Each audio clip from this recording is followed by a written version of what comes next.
Ya, taib. Bismillahirrahmanirrahim. Assalamualaikum warahmatullahi wabarakatuh. Saja lagi video. Iya. 3 menit ya, bentar.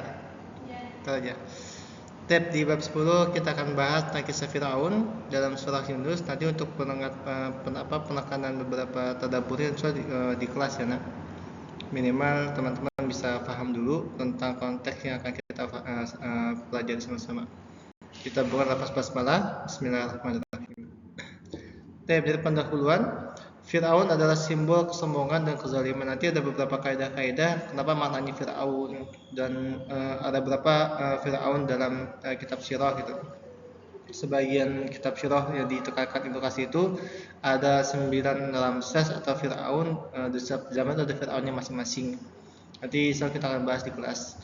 Kisah Firaun adalah dalam surah Yunus ini mengajarkan tentang akibat dari penolakan terhadap kebenaran.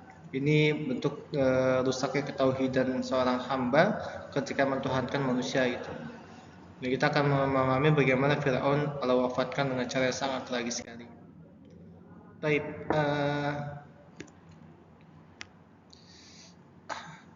Dan kami membawa Bani Israel menyeberangi laut, lalu Firaun dan bala tentaranya mengikuti mereka dengan penuh kezaliman dan permusuhan. Hingga ketika Fir'aun hampir tenggelam, dia berkata, saya percaya bahwa tidak ada Tuhan selain Allah yang dipercayai Bani Israel, dan saya termasuk orang-orang yang berserah diri. Ini dibentuk di mana kondisi Fir'aun itu sudah terpojok, sudah hampir terjatuh, dan sudah bingung bagaimana harus menyelesaikan masalah penenggelam itu. Dia mencoba untuk mentauhidkan Allah Subhanahu wa taala, tapi kalau sudah dari ujung itu, maka astagfirullahaladzim wa taqabbal doa itu. Sebagian ulama doa itu tidak diterima oleh Allah Subhanahu wa taala. Wallahu a'lam bishawab. Apakah sekarang baru kamu percaya, padahal sesungguhnya kamu telah durhaka sejak dahulu dan kamu termasuk orang-orang yang berbuat kerusakan. Di surat ayat berikutnya sudah ditekankan, artinya taubatnya Fir'aun ketika tenggelam itu sebuah kemunafikan, sebuah kenifakan gitu.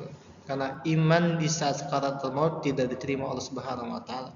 Dan ini teguran terhadap penunda taubat, artinya untuk kita semua yang sering berkata kotor, berkata kasar, yang sudah lemah bakti kita sama orang tua yang sudah lemah gitu. Artinya sudah tidak menunjukkan kesantunan kita, kelemburan kita, dan kecintaan kita pada orang tua, maka dari sekarang perbaiki dengan baik hubungan kita sama orang tua dan perbaiki hubungan kita sama Allah Subhanahu wa taala. Yang kedua, maka pada hari ini kami selamatkan badanmu supaya kamu menjadi pelajaran bagi orang-orang yang datang sesudahmu. Dan sesungguhnya kebanyakan manusia dari tanda-tanda kekuasaan kami adalah lalai. Dan ini dikatakan innal insana ini menegaskan bahwa tabiat fitrah kita itu gemar untuk berbuat fasik, gemar untuk berbuat keburukan. Maka illal ladzina amanu wa amilus shalihat, kecuali untuk mendapatkan keberkahan, keberuntungan, maka raih dengan keimanan, raih dengan amal soleh, agar setiap waktu yang kita lalui itu nggak ada kemaksiatan, nggak ada kerusakan gitu. Dan Allah menyelamatkan jasad Fir'aun sebagai ibrah, pelajaran untuk kita itu, peringatan agar manusia tidak lalai dari tanda-tanda kebesaran Allah Subhanahu wa taala.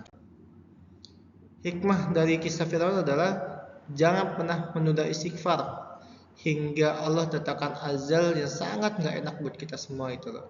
Kesombongan dan kezaliman membawa kehancuran untuk kita semua dan bisa menutup doa kita, membuat setiap apa yang kita hajatkan itu nggak dijawab sama Allah Subhanahu wa taala. Dan pentingnya mengambil ibrah sirah dari sebagian para nabi, para sahabat, dan para rasul dan sebagainya. Terakhir, kisah Firaun mengajarkan kita untuk tawadhu, rendah hati di hadapan Allah Subhanahu wa taala.